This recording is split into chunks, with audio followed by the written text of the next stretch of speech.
Just used to your voice, not your guys' faces, so it's a lot more to put up with this morning. We're haggard in the morning, aren't we? You guys are looking all right. Got to put some of that coffee eye cream on, get a little bit of eye lift. Skip, a month away now until the pitchers and the catchers report to spring training. What's this month like for you? Relentless planning.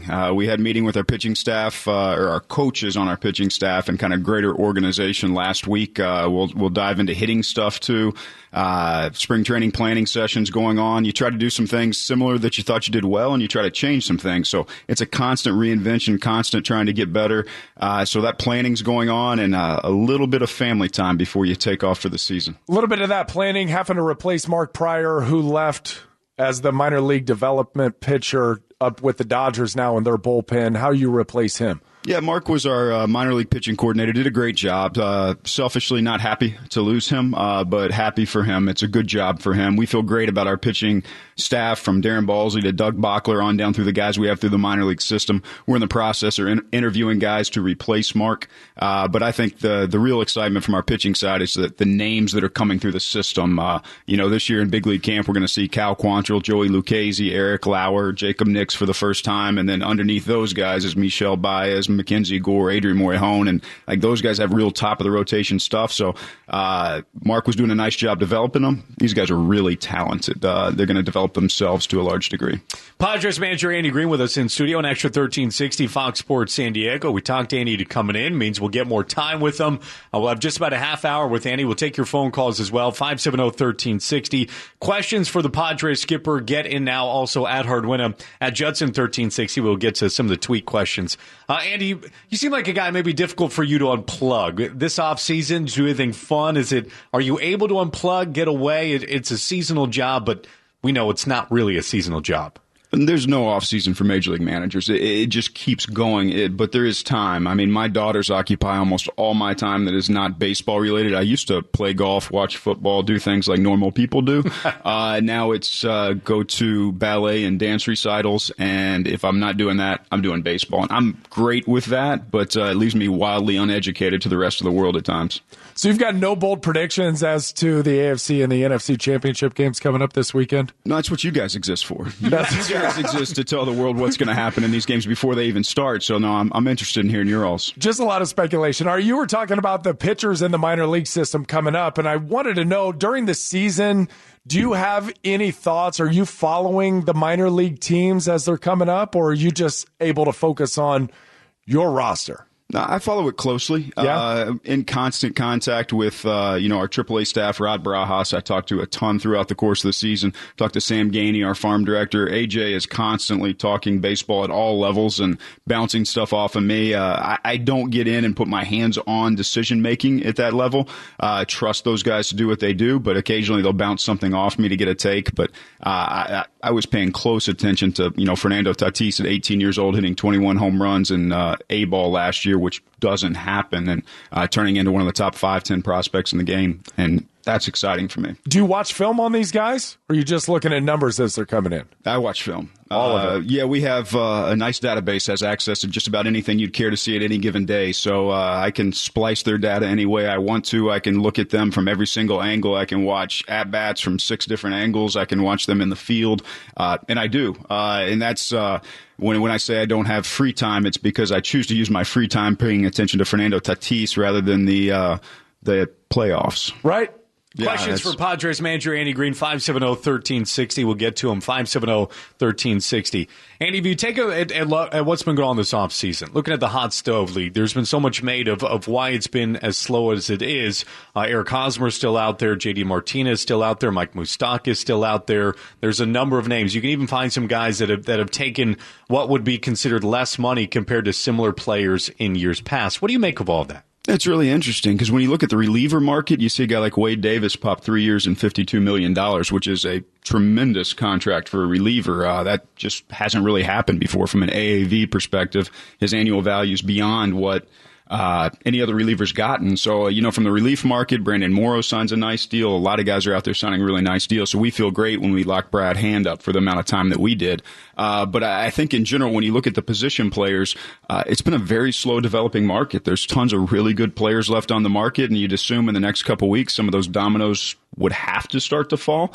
And I think part of it is, negotiating tactics. A lot of these guys are represented by agents that think waiting till the end drives price value up. It has in the past, so it's not a bad strategy. But organizations might adjust from time to time and have a different strategy of their own. It's been interesting.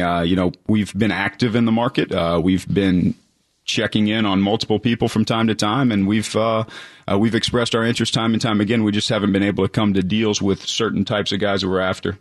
Padres manager Andy Green in studio at Extra 1360. Get your tweets in at Hardwick, at Judson 1360, and of course at Extra 1360. We're going to get to some of those in a few minutes. How much of that free agent market, the hot stove league as they call it, is based on the paradigm shift in baseball, with more guys like Hunter Renfroe being able to hit 26 home runs at a lower value than an Eric Hosmer with the reported contract, $140 million asking, who only hit 25 home runs? You're looking at easier runs scored than just playing a little bit of small ball. How much of the market has shifted because of the paradigm shift, I guess, in baseball, going away from small ball and going more towards long ball? Yeah, I think the big shift I've seen above anything else is the shift from older players to younger players. It's becoming an increasingly younger game, and organizations are becoming more willing, even in the New York Yankees sense right now. They've got a couple young guys in Gleyber Torres, Miguel Andujar, who are about to start on an infield that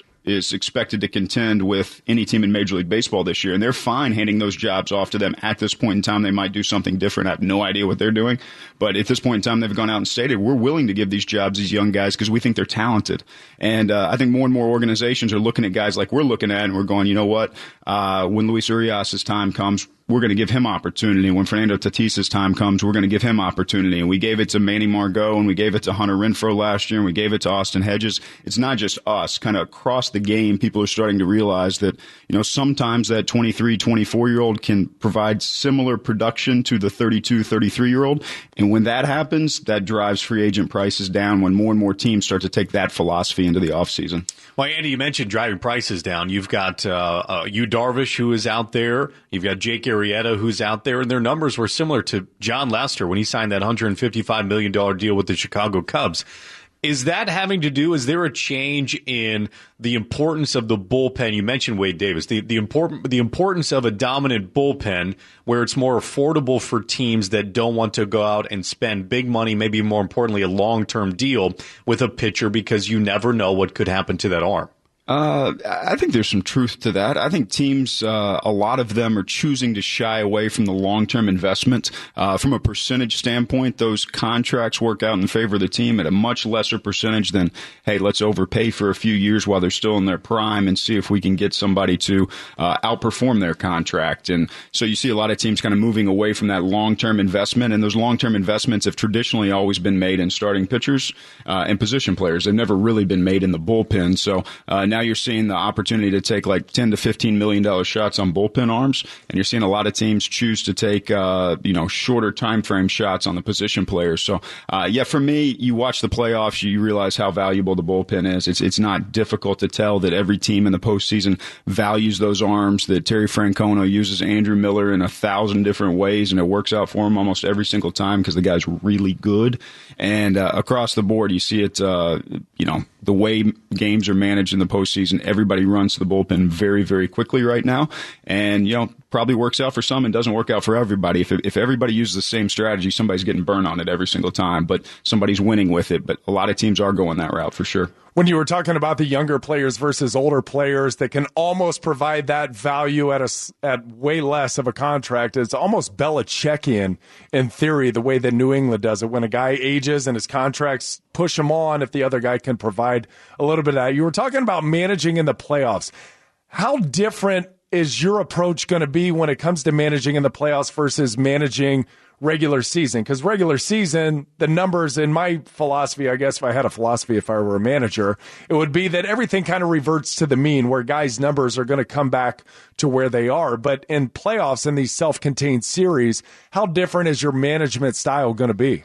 I think you can definitely play the hot hand more in the playoffs than you do in the regular season, because what you're saying is exactly true. You know who a player is, and invariably over the course of 162 games, they usually end up performing within 5 or 10% plus or minus of who they've always been. That's what 162 games does. Now in the playoffs, you have the opportunity to find out who's hot and stick with that hot hand at that point in time. You also have unique opportunities that aren't provided in the regular season of there's an off day every couple days. And so you can use your guys as freely and as openly as you like to, as often as you'd like to. And when you do that, it does put strain on their arms. But guess what? It's about to be over anyway, so it really doesn't matter.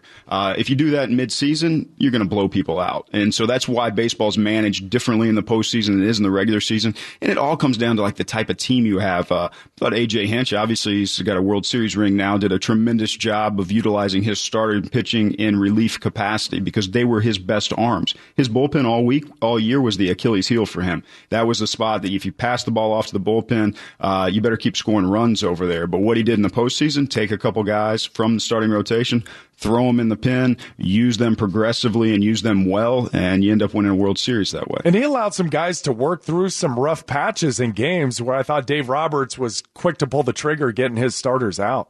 Yeah, definitely different philosophies there. Definitely different ways of handling the game.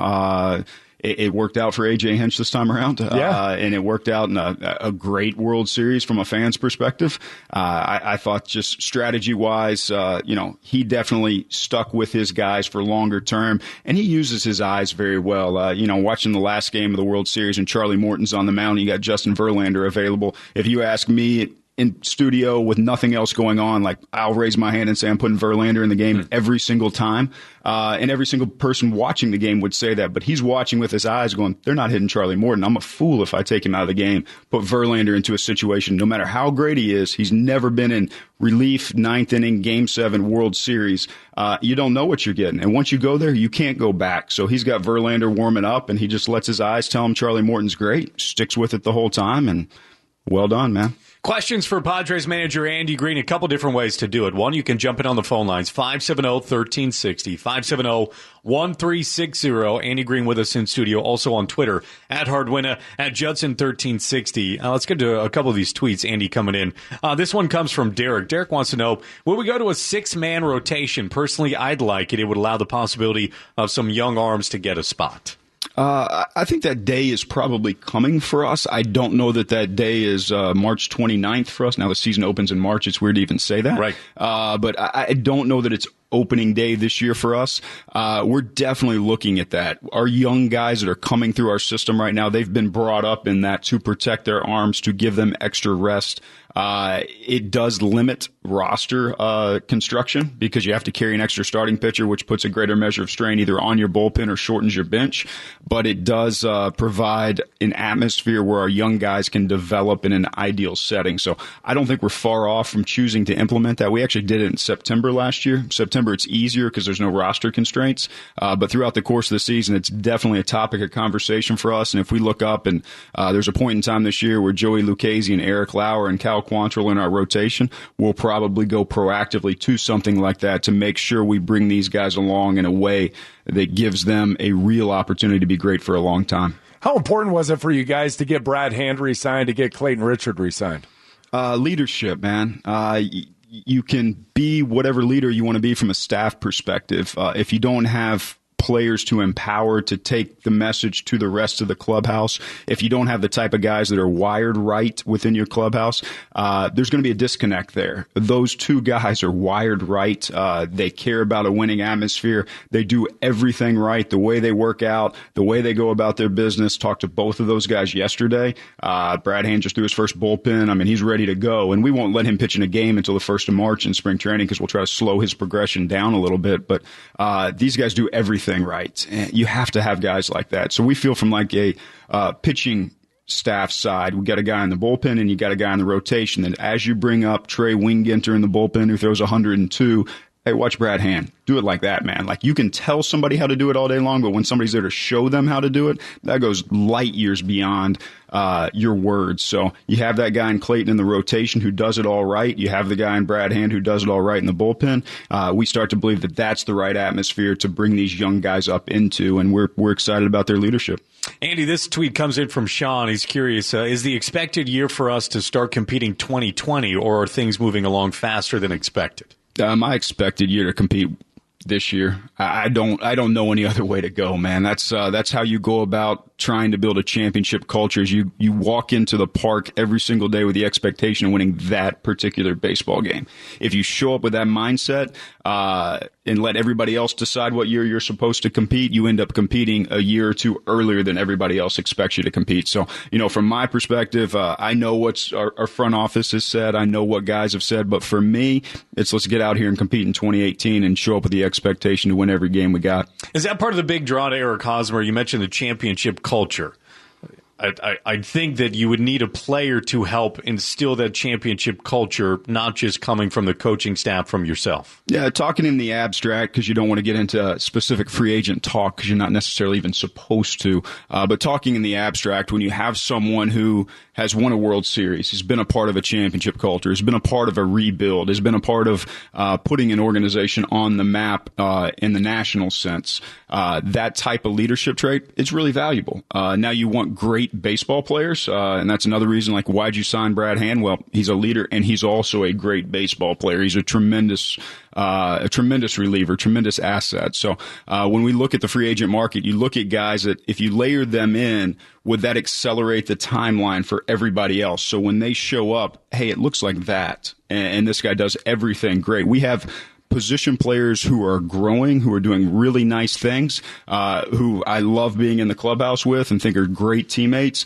But to have someone model it for them, it'd be beneficial for everyone. 570-1360, Padres manager Andy Green in studio, willing to take your phone calls. Okay, I got to tell you, I got to lay this out. We got our season tickets the other day, but I had to break bad news to the boys a little bit back about their favorite player, Yangervis Solarte, not returning to the middle of that infield. But it does seem like, and I'm trying to talk them through this, you guys are getting more athletic in the middle with Carlos Suaje, bringing in Freddie Galvis. Is that a big push, is getting more athletic up the middle of that field? We definitely need to get better in the middle of the diamond, and that was the whole Freddie Galvis acquisition. And when a lot of people look at it and say, you just acquired a guy that you only have for 1 year contractually, well, the impact that has on young arms to have a true shortstop, highest fielding percentage in the National League last year, a guy that makes plays consistently at shortstop, and you have a guy in Luis Perdomo, top of the chart ground ball rate, a guy in Clayton Richard, top of the chart ground ball rate, and now you put somebody behind them and you bring young pitchers up. Now you're starting to see, okay, now these guys will flourish because of the defense they have. Now, me personally, losing Yangervis is one of the toughest things I've been through because I genuinely love the guy. I think he's off the charts individual, a great person, a tremendous baseball player, became a good friend. He's a great teammate, and losing him hurts because you develop a rapport with guys, and that rapport is stronger when a guy goes through what he went through. You go through the personal tragedy in life and you walk somebody through that. When they walk out the door, that's like losing a lot more than just a player. So that's tough. I am excited about where we're headed, but just talking about that for a minute, personally, it's tough losing him. And also just what he brought with the smile to the ball yard every day. I mean, watching him interact with the umpires, with the catcher, with the first baseman, everybody seemed to really kind of gravitate towards Yangervis. How do you replace that personality? Yeah, I don't think you replace him per se. You can't ask Freddie Galvis to come and be somebody he's not. But what I know about Freddie and what I've discovered in just talking to him a few times, you ask around the game, he's a leader, he's a competitor, he wants to win, he loves playing baseball, loves having fun with it. I think people will be drawn to him and the consistency of his play at shortstop. I think people will fall in love with him. And, you never know how long somebody's around. He's in a Padres uniform this year. We're excited about it, and he might be in a Padres uniform for years to come, too. Andy, this one comes in from Brett on Twitter. He wants to know your favorite spring training story. It's a wide open question. It could be funny. It could be inspiring. Favorite spring training story. So Glenn Hoffman's been on staff for an incredibly long period of time. This guy's off the charts guy. He's Trevor's brother. A lot of people scream Trevor at him in the third base coach's box, and he responds because he's a nice guy. But Big Hoff every year in spring training tells guys, hey, if we pick somebody off of second base, we're gonna get an ice cream truck. So Last year, one of those spring training days, we brought an ice cream truck onto the field, and all the players, middle of spring training, start flying over to get ice cream from the field in the middle of the workout. It's a nice break, a nice reprieve, but Big Hoff brings some levity to us that we need every day, especially with the way I'm wired. So he's a lot of fun, and that's a fun, quick little anecdotal story for you. You know, you're wired pretty tight. I mean, you're open to let others somewhat have that day at spring training, because I'm sure even for you it feels like Groundhog Day. Or does it not, because of the way you're wired? It does. Spring training's just that way. You go 43 straight days with grinding from morning until night. Now, for a staff perspective, it's 6 a.m. to 8 p.m. every day. They're long days, and you don't get a break. You get, I think, 2 off days now. You used to just get 1 off day. Thanks to the new CBA, we get 2 whole off days in spring training. Wow. They're Live going it all, up. They're You guys going are all lucky. out for us. They're going all out. So now we got that 2 off days. I think maybe it changes completely for us. We get to relax a little bit. 2 off days isn't going to be enough for Glenn to get that hip replaced, though. You give him enough time to get that hip replaced. I see him running over that third baseline all the time. Like, golly, just give him a month off. He won't take it. He needs a new hip, a new knee, a new ankle, a new everything, and he does the Hoffman run over there to third base, and he flies over there. It's fun in Milwaukee. Certain places you have the mascot races or anything. Any place you have mascot races, he'll get out there and race mascots. So, like, when they're running by, he'll fly across the field with his gimpy run, and he brings a lot of levity to the park. And you know what he's also great at, and you look at staff construction, he's unbelievable at going into the clubhouse, putting his arm around a player who's in the throes of, like, a terrible struggle, telling them a story from when he was playing, and helping somebody feel 10 feet tall again. And that's also invaluable to a staff. Andy, if you take a look at what we've watched last season and coming into this season, what do you make of all of the home runs that are hit from 2014 to 2017? 46% rise in home runs. Does that change the way that you manage games? It's been insane. There's very little small ball, very little manufacturing of runs going on anymore. It's, sit back for the 3-run homer, kind of Earl Weaver style from years ago. The one thing like I see that's greatly different is when I was playing, nobody challenged the top of the strike zone. Everybody lived in the bottom of the strike zone. Idea, keep balls on the ground. Now everybody's gone through a launch angle revolution, and everybody's lifting the balls in the bottom of the strike zone. So now you're seeing pitchers pitch up in the zone more. Balls are flying out of the park. People talk about the juice ball theory. I really don't know anything about that. What I do know is like just natural evolution of athletes. If you think the athletes in the 50s were better than the athletes in the 70s, you're crazy. If you think the athletes in the 70s were better than athletes in the 90s, I think you're crazy again. And today these guys are training from the time they're 7 years old with their specialized guy. They understand how their bodies work. They're getting pushed incredibly hard. They're bigger, faster, stronger, just across the board. There was always a few outliers that were bigger, faster, stronger. Now I think just across the board, the game in general, the strength is unbelievable. The velocity is unbelievable. It's picking up every single year. And I think the athletes are just doing what they always do, getting bigger, faster, and stronger. Which pitcher in your starting rotation are you looking for the greatest uptick in production this year? I'd love to see it out of Dinelson Lamet. He has real, true top-of-the-rotation stuff. We're talking about a strikeout rate that was at the top of the game. I think there was 4 guys in the history of baseball in the rookie season that had a strikeout rate like he did. He's top-of-the-scale stuff. So we have a plan going into spring to tweak a couple things. If we see those things grow, we think this guy can shoot through the roof. We're thrilled with what he did last year as a rookie, the way he's worked this offseason. I just said the bigger, faster, stronger thing. I just saw him a week ago. He's 10 to 15 pounds up. He's doing the same thing everybody else is doing. He looks really good physically, and I think he's a guy that we can look at and say he needs to take the next step. Speaking of the offseason, how important is it for you guys to have your players here in the offseason rather than dispersing and kind of coming together and trying to become a family? I think it's great when they choose to do that. It's all on the players. There's nothing that we put in that's mandatory in the offseason, but what we've done this offseason is let guys know, hey, Petco's open. we'd love to have you in. We'll do whatever we can to accommodate you, make it as easy as possible. And a lot of guys have taken us up on it. And a lot of guys have chosen to come through for a week here, a week there, or check in and come out and take ground balls. Last week we had Christian Villanueva in, Carlos Asuaje in, Luis Urias in, Corey Spangenberg was in the week before that. These guys are coming in kind of on their own accord. Good. And that gives us an opportunity to get in touch with them, get to know them a little bit better when it's a lower stress environment, and then challenge them a little bit, help them do some work. Brett McCabe is doing a nice job in the weight room with the off-season program. Austin Hedges is in there every single day. So we got a couple local guys. But I think if you build that culture where guys want to be around each other, guys enjoy being around each other. Will flew out here for a week, was out here working hard. And I think from everybody from Will Myers all the way down to Mackenzie Gore we had in for a week. So we've had the youngest guy to the established star in the big leagues come out here this offseason, all on their own accord because they want to be a part of something special, and all because these guys are pushing the same way. Andy, the Padres did just make an analytics hire. How would you describe analytics to you? Is it forced on you? Is it pushed on you? Do you run to analytics? Do you want more of it? I was a part of the Dave Cameron interview, who you're speaking of, our new senior analyst we brought in from Fangraphs. I'd been reading this stuff for over a decade, probably, when I was playing to when I was coaching. I always enjoyed his reads. I thought he broke it down very simply. So as we went through the interview process with him, I wanted him to know, hey, when I got this job, the first thing I said to the guys in the analytics department was, whatever you think is important, not what other managers have told you is important, whatever you think is important, I expect to be on my desk, and I expect you to tell me. And if I ever do anything that you think should have been done differently, I expect you to come down and tell me.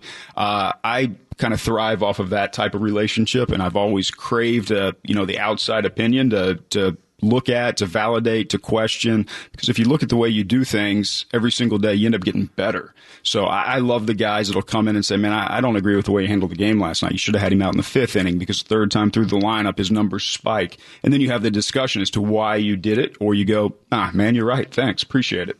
And you don't say beat it, geek. No, I don't. It's a good-natured atmosphere. We push each other. We laugh with each other. But I beg for those guys to come down and tell me stuff. And I got a lot of people willing to tell me stuff. But for me, it's more people in who have diverse opinions, who see the game different ways, makes your decision-making better. And I welcome it. I'm thrilled to have Dave in. Padres manager Andy Green, we really appreciate the time. Thank you for coming in studio and joining us. That was fascinating. That's great. Good being with you guys.